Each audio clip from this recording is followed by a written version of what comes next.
Hello, everyone. I know no one's here right now, but that is okay. I'm live and waiting for you to join. I'm here early by about 5 minutes. So I'll just welcome everyone and hopefully some people will join. If not, hey, it's just me and myself and I. And so, yes, let's see. I'm right here. Um, and I am going to go to the classroom to make sure that people are reminded that we will be having YouTube Live. And hold on, let me see. It's kind of weird talking into cyberspace without an audience, but hey, I can do this. So let's see. Hold up, Rock. Here you go. And I don't know why, but oh, here we go. Classroom is now opening up and waiting for Google Classroom. And hopefully, I'll get some audience members. And if not, I will do a series of questions that I think, or ideas that I think are really important for you to know for tomorrow's assessment. And classworks. Okay. And create an announcement.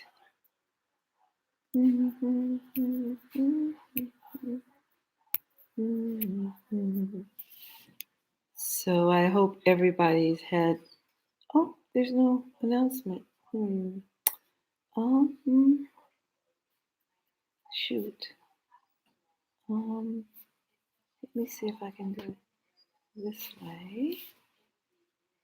It used to be you could create announcements. Ah, right here.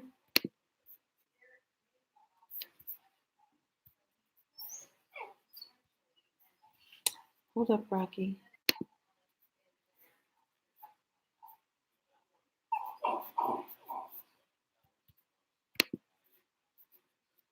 Oh, it's still okay. Here we go. And I'll make the announcement here. Oh, great. Yay for technology. All right.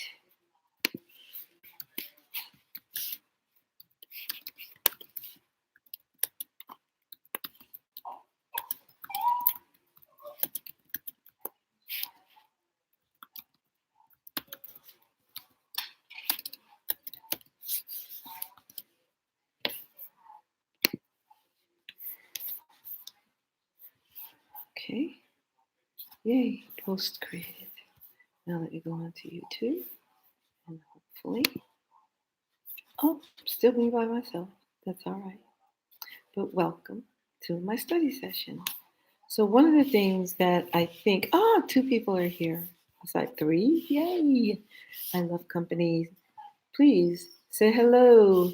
And I look forward to seeing who's here. So, I look forward to helping you out. Just let me know what your questions are, and we can cover the information that you need to know.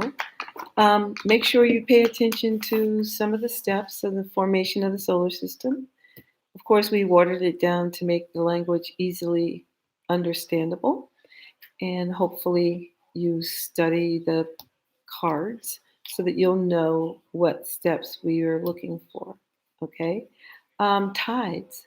What causes tides? Remember, the sun's gravity also does, but it's mainly moon. Okay? Let's put the sun and the moon together, both work on there. Kaya, it's good to see you. Yes, there is an open response, just one. Most of the quiz is matching, the rest are multiple choice. No true and false, no short answer, no fill in the blanks, just straight up multiple choice. Okay, so you do have one open response. And let me tell you, the open response question is a former MCAS question from years ago, and it's about the planets. So it's good that you get practice with that because in about 2 months, you're going to be taking the MCAS on science and you're going to have to know some of that information. So it's good to know. Actually, not know the information, but how to read the chart that comes with the test. Okay. Hopefully that answers your question. So, um, any other questions about material, concepts? I know we covered a lot of things. This is a very broad quiz. It covers a lot of information. Like, for instance, what would you use? Which units would you use to measure distances in the solar system? Would it be kilometers, astronomical units, or light years? Know that. Um, what, let's see. I'm trying to remember off the top of my head. You guys, I'm so sorry if I'm not too with it, but prior to this, I got home fairly late. And my daughter's having severe migraines, so I was in Concord until about 6:30ish. So AUs, astronomical units, Kaya. An astronomical unit is the distance between the Earth and the Sun. That's 150 million kilometers is one astronomical unit. So when you measure in the solar system, you take, let's say, the distance between Jupiter and the Sun is 778 million kilometers. So if you divide 778 million by 150 million, that'll give you the distance in astronomical units, and it would be around 5.5 astronomical units. I hope, okay? Or we call it AUs for short. So welcome. Say hi. I don't know who all is here, so tell me, hey, Isaiah. Yes, we would measure everything outside of our solar system in light years. Keep in mind, if you go, well, what about the star that's closest to our sun? Well, the star closest to our sun is 4.2 light years away. So that's a lot of AUs. Hi, Bridget. Hi, Becca. I'm glad you joined us today. And everyone else who's not going to introduce yourselves, um, welcome. Oh, the speed of light. So, Darian, I forgot to do something today. Happy birthday to you, Darian. I'm so sorry I forgot. I'll hit you up tomorrow during home base. All right, so sorry, guys. I had to wish Darian a happy birthday. So, the speed of light, there's two speeds. I mean, they both measure the same distance, but here we go. In kilometers, it's 300,000 kilometers per second.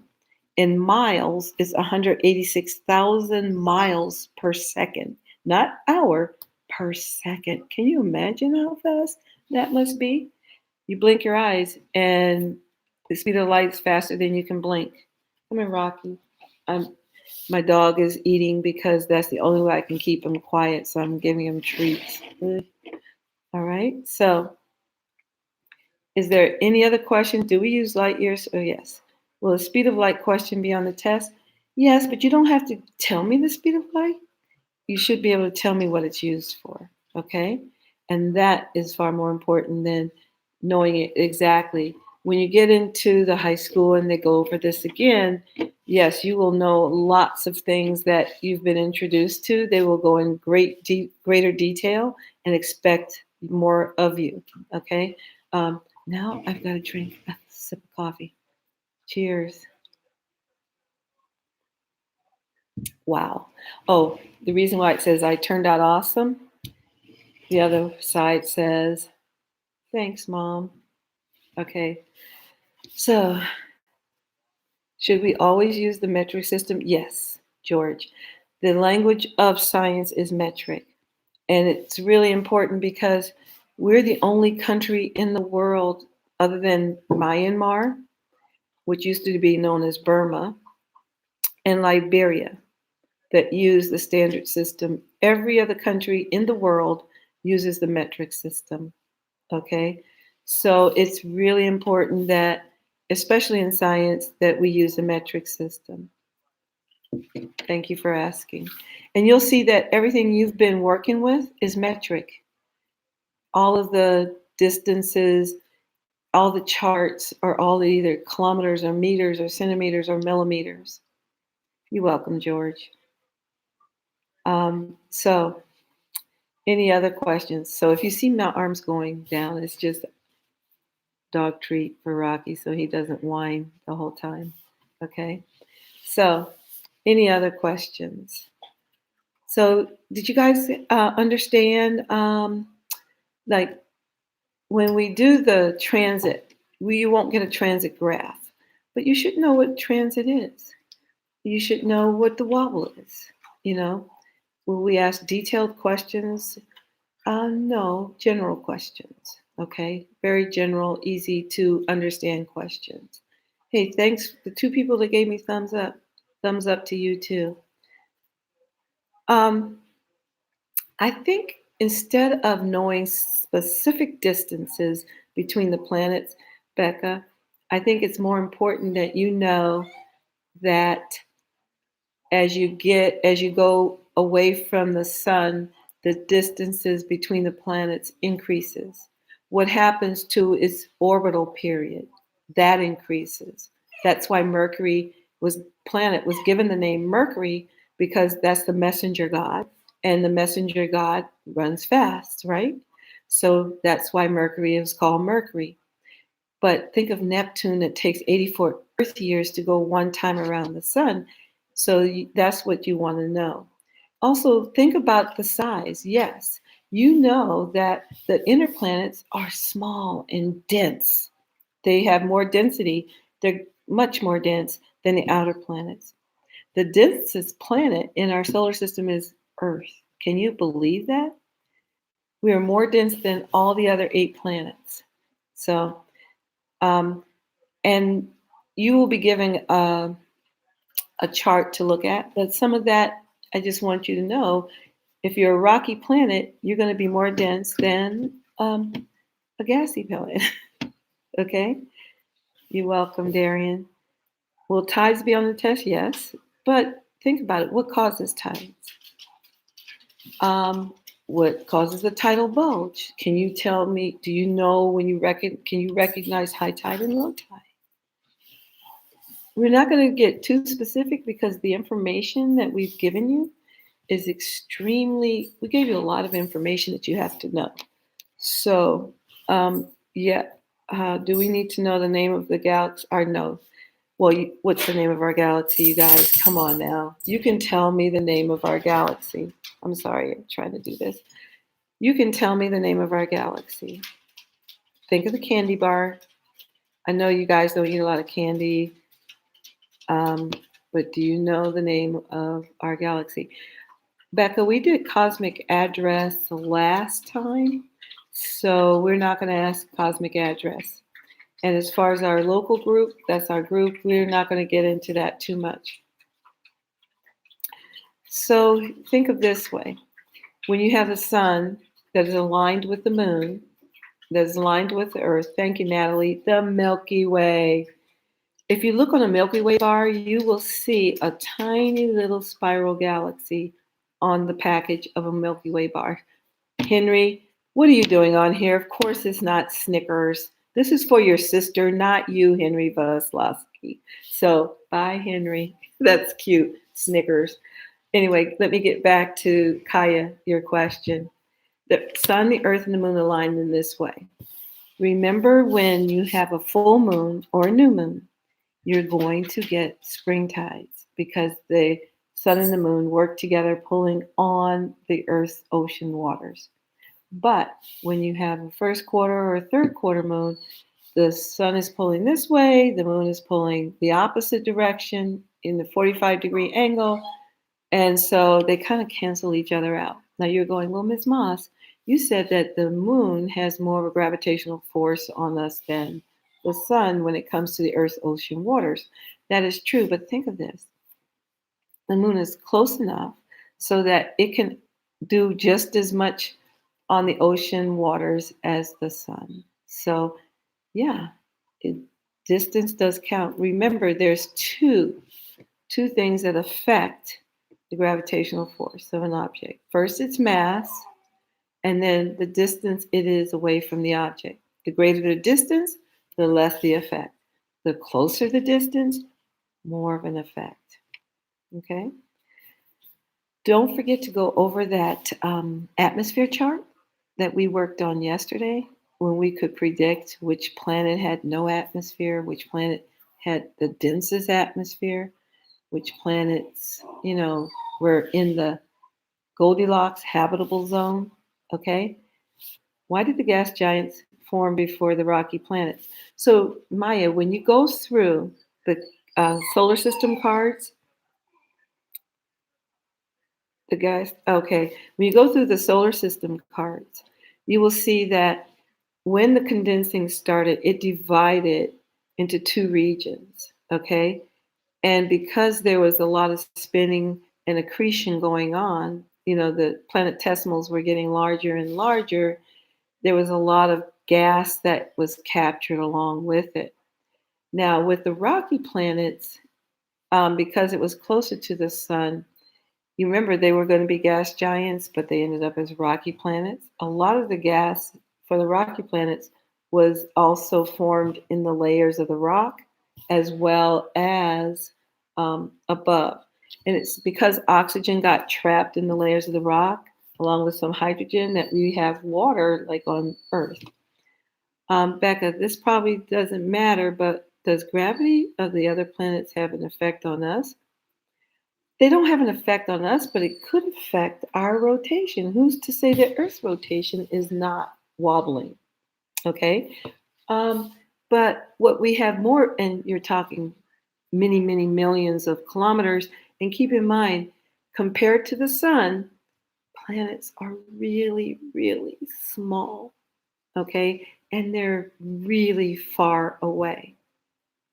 But they would have a little bit of an effect, but the moon has a greater effect.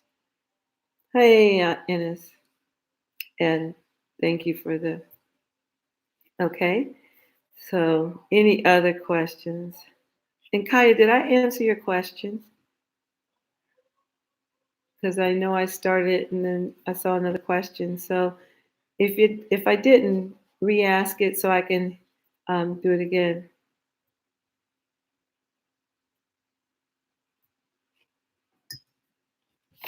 Okay, another drink from the coffee. Good. So I'm waiting for questions because this is your review time and I love helping. Hey, Peter, how are you? So good to see you. Haven't seen you since a long time. Any questions about, I don't know. Hey, Hannah, do we need to know conversions? No, but you need to know what you need to measure light years with. And that would be anything out of our solar system. Will we have to list the formation? You won't list the formation, Bridget, but you should be able to recognize. It'll be a matching situation where you recognize what happened with the title, like that. Can you please explain the formation with the steps? Ben, do we have lots of time? Because there are 10 steps. So what's the first step, you guys? Okay, what's the first step? By the way, the formation question is matching. Okay, what's the first step? That's where I call it the hospital, baby hospital, where great nebula. So after the nebula forms, what happens next? And again, you have the nebula, great. The condensing doesn't happen until after the sun turns on, George, okay? So you have a nebula, and after the nebula, what's contracting? That's right. So what happens is the cloud of gas and dust get closer together. And what you're getting now is this is when it starts to heat up, and this is when this formation starts to happen. Remember, star formation is like nuclear explosions happening all the time because this is a really intense time in a nebula in a star's life. You have the temperature increasing, it's compacting, becoming more dense, taking on mass, because if it doesn't get massive enough, if it doesn't get hot enough, it will remain a protostar, and we call those protostars that never become stars brown dwarfs. Okay, contracting. So, Nev, we'll come back to the tide question. Let's get through the formation of our solar system, and I'll come back to tides. So I don't want to ignore you, okay? And Darian, about the moon theory, just know the one that we accept. All right. So we have the contracting phase. After contracting, what happens? You have the contracting, and what's going on, what starts to happen, and what starts to happen after contracting? Did I throw a hint? Somebody help me. You can check your notes because you're at home. Heating, that's, I like Daniel, I like the fire. We all get the same test, Peter. That is correct. You're welcome, Darian. Heating. Is it heating? I think it is. And after the heating, what starts to form? And this is really key. After the heating, what starts to form? And what happens is you've got particles above and below that causes this, and it flattens. Disk. And after the disk forms, what happens? I think, did I get them mixed up? Sometimes I do. Disk, okay. Disk. But again, I'm not asking you, we will not ask you the steps in order. Okay, so after the disk forms, I like your disk. Daniel, you're the, Carson, good, disk, great. The sun turns on. Again, what has to happen is that the sun has to achieve 10 million degrees Kelvin. If it does not, nuclear fusion doesn't work. So you have to have nuclear fusion in the core. And even then, it has to continue to get bigger. It has to get big. It has to have the mass. Otherwise, protostar. It'll turn on, turn off.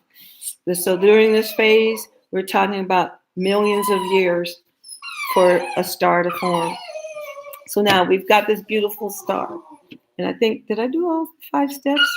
The heating, contracting, the disk forming, heating, turning on. All right, so now we've got this star. Now the planet phase building happens. Before you get a planet, what happens after the sun turns on? Remember, there's a snow line that forms, that divides it into 2 different sections. Condensing. Kaya, we don't do specific vocabulary. It's the vocabulary we use that you should know. Okay, that's correct. The condensing phase begins. So it starts to condense. And then you have all these particles that are like hitting up against each other. You've got the area that's way out there that's going to form the gas giants. You got those that are really close to the star that are going to form the rocky planets. But you know, they're not rocky planets. Yes, you have all those gases around it. All right, so Esther, you don't have to know about the snow line. It's just, there is just what they call a snow line. It's just an area of a lot of ice that is out there in space that divides it into 2 parts during the condensing phase. Okay, so what happens after the condensing? Not accretion occurs. Accretion. This is now the planetesimal. This little ball starts going around and gathering materials. And what it is doing, it is taking on mass. It is becoming bigger and bigger and bigger and bigger. If the planetesimal does not get big enough, it is not going to be a planet. It's going to accreting, that is correct. Accretion of gas around it, okay? So what forms first? Yeah, and the answer to your question, Natalie, is yes. During a neap tide, the high tides and low tides, they're not about the same height, but there's very little difference. Like one might be like a half a meter higher than the other, or not even a half a meter. Gas giants form first. Okay, after the planetesimal. A planetesimal is not a planet. It's a planet before it's a planet. If that makes any sense, Harry. The gas giants form. After the gas giants form, you have these rocks, these planetesimals that are heavy in iron, metals, and silicates. and they form the what's oh Daniel, you did it again with your I love your your pictures. Not Earth planets, but the rocky planets form. You would don't put Earth planets, put terrestrial. So say rocky or terrestrial, but never Earth, okay? Because Earth is just one of them. The rocky planets form. And now, after the rocky planets form, the gas giants do one more thing. And this is the last step. What do the gas giants do? You're correct, Ben. They fling all the planetesimals and objects, and some of them are get flung out of the solar system into the galaxy. Some of them get flung towards the sun, and then there we have it, the flinging. That is correct. And there you have the steps of the solar system, the formation of the solar system, I should say. So somebody asked me a tide question way back when. Can they ask it again? Um, well, not necessarily knowing the distance, being able to tell me by looking at a chart, you would know that which planets are closer, the differences between rocky planets and terrestrial planets and gas giants. How does the sun, thank you, Nav, how does the sun affect tides?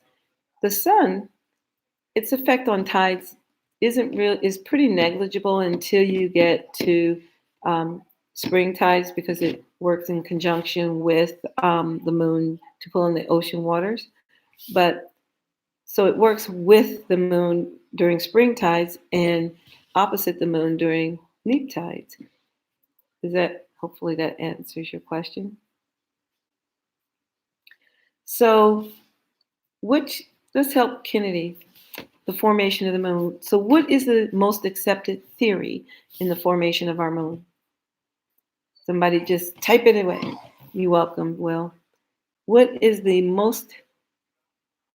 big impact theory? So remember, during the formation of our solar system, even though the planets were formed, they weren't rocky planets at the time. They were molten lava planets. Okay, everything was molten lava planets. Okay, and so you had a lot of junk left over after the formation of our solar system, and there was all these planet-sized planetesimals that were running into the planets and making craters, and there was just so much junk, the constant impact from all kinds of objects in space, not just against Earth, but against every planet. But it just so happened that there was one planet-sized planetesimal that literally collided with Earth, and when it did, it sent debris way out into space. That debris started to accrete, and that is the debris that became our moon. And that is the big impact theory. Now, I did it for you in very short overall overview. The detail is in the book, and it gets into that, but that's the big impact. Remember, if the debris went straight up, it was going to come straight down. So they feel it was a debris that was at an angle that was allowed to get into orbit around the Earth, and then eventually all those particles accreted, using the vocab word, and became our moon. Finding exoplanets. So what, Esther? That's a good question. What are the two theories? Two methods. I'm sorry, that is used to find exoplanets. Let's help Esther. What are the two methods to find exoplanets? And George, no, you don't have to know the difference between meteors, meteorites, and meteoroids, okay? How do you explain the tidal bulge on the other side of the world? I'll come back to that, ask that again when I transit and wobble. So the wobble is caused by the gravitational force of the exoplanet on the star. And the transit is when they go, oh, it's blocking the light. But it doesn't block the light of the whole sun, star, it just blocks 1.1% in the case of 0.01% in the case of Earth, sometimes 1%, sometimes 0.1%.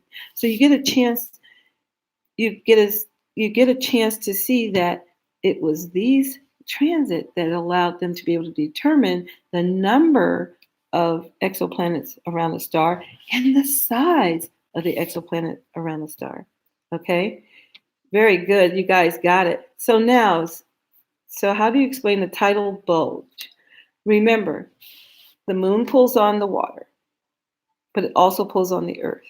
So when it pulls on the earth, it pulls ever so slightly the earth's surface towards the moon.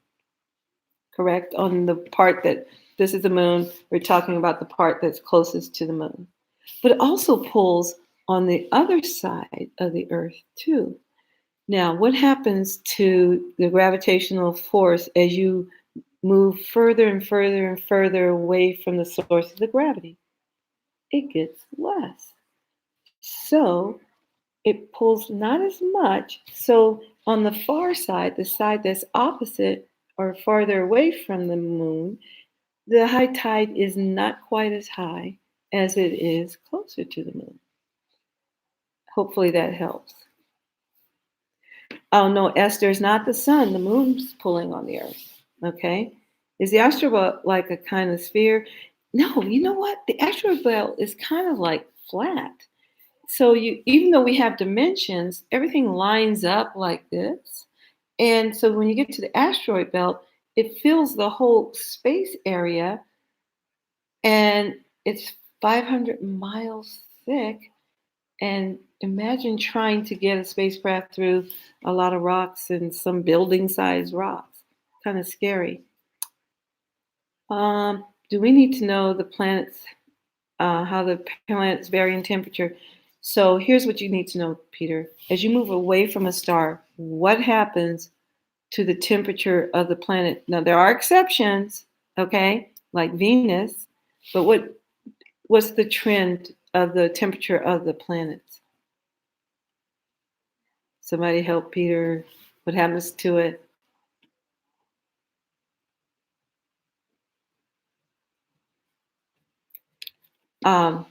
That's a good question, Will, about what causes tides to be more dramatic in different places.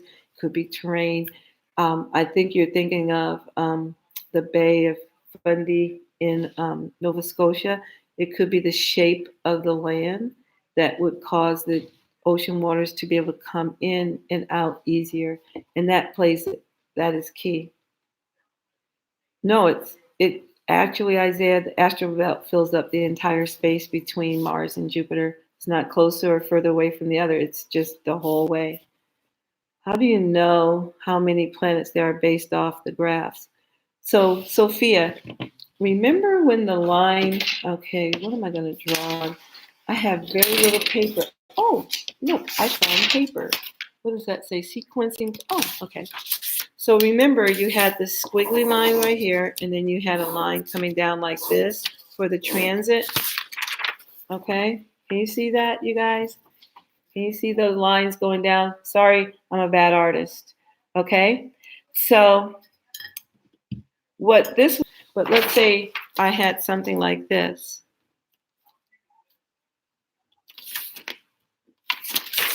Now, how many planets would this indicate? Can you guys see that? Yeah. How many planets would this indicate? Can you guys see that? That's right, Peter. It would indicate 2 planets. Okay.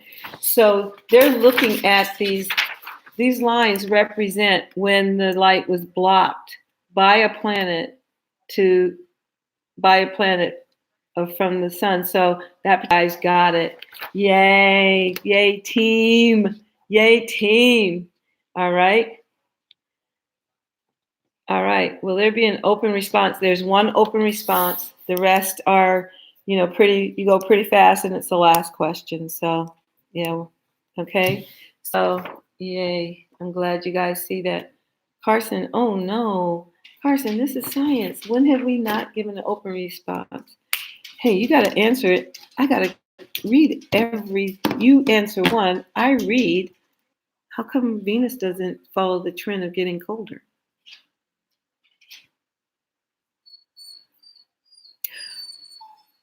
Oh, you know what, Maya? Storms don't include water, and keep in mind you have a change in pressure which causes winds. So on Jupiter, that big red spot is a hurricane-sized storm. A hurricane storm that is 3 times the size of Earth, and it's been lasting over 400 years. Is the transit or wobble method more effective? Transit is more accurate than the wobble. Okay, I think the transit method is more not effective but more accurate. Don't those planets have acid storms? You're talking about Venus. Venus has sulfuric acid storms because it's the only planet that rains sulfuric acid. Okay, scary storms. You guys are cute. Oh my goodness, you guys are great. So, any more questions? And did I answer someone's question about Kennedy? Can someone help me explain spring tides, neap tides? All right, so spring tides. Remember? And you will not get a spring tide, neap tide question, but I'll explain it to you anyway. So this is what happens in a spring tide. That little dot in the middle, sorry, can you see the three? Oh, shoot. It's hard to know because can you see, oops, okay, can you see this right here? And this is the sun, this is the moon, this is the earth. So when you get a lineup like that, this is going to be a spring tide, this is new moon. The other time you get a spring tide is full moon. And all that is that spring tides is when you have a higher than normal high tide and a lower than normal low tide because the sun and the moon's gravity together pull on the earth's waters. Is that helpful, Kennedy? And now spooky. The wobble. So the transit method is this. Okay, I'm going to get rid of this is the transit method. Imagine this is a graph showing the emission of light from a star. And then these lines right here represents when a planet blocks the light. Okay, and this is another planet that blocks the light of this star. And the wobble is as as a star rotates, it wobbles. It's just like it wobbles. And that's when they know, oh, what's causing the wobble? Something with gravity is pulling on it. And it pulls it, changes the center of its rotation. You're welcome. And again, Isaiah, the sun always plays a role in everything in this solar system. So it's just a slight pull. Don't we also tell when stars blink? Yeah, that's the transit method. And that's letting you know that the star doesn't blink. It's that particular planet that goes in front of the stars makes it looks like it's blinking, where it actually blocks the light as it travels, or they call it transit, crosses the front of the star. Yes, you got it right, Kaya. The blink is the transit method. Congrats. Esther, it's Earth who makes our solar system unique. I think everything in our solar system is unique because guess what? We're in the solar system, right? So we've got comets, we've got meteors, we've got asteroids. Hey, what's not to love when you're in this solar system, right? We've got dwarf planets, we've got Kuiper Belt objects, we've got the Oort cloud. It's our home. So, yeah, just think of all the positive things that make up our solar system, and it makes us unique. Any more questions? Most solar systems have asteroid belts. I don't know about most solar systems because the only solar system we can see is ours. In our search for other things outside of our solar system, we can only see certain things, and we can't see a whole solar system because only a star gives off enough light for you to see it. The rest of the things that are in that particular star's solar system, we can only guess. Esther, when I want to say like maybe 19 or 20, I can't recall off the top of my head. I haven't seen it since this morning. And if you came in earlier, you know that I spent a good portion of this afternoon, evening in Concord because my daughter has a migraine headache and she's really sick. So I was there. I didn't get home until 6:30, 7 o'clock. How many questions are on the test? You already answered. What planet is most similar to Earth? So, Ben, initially we used to think Venus was, but so Venus is similar to size.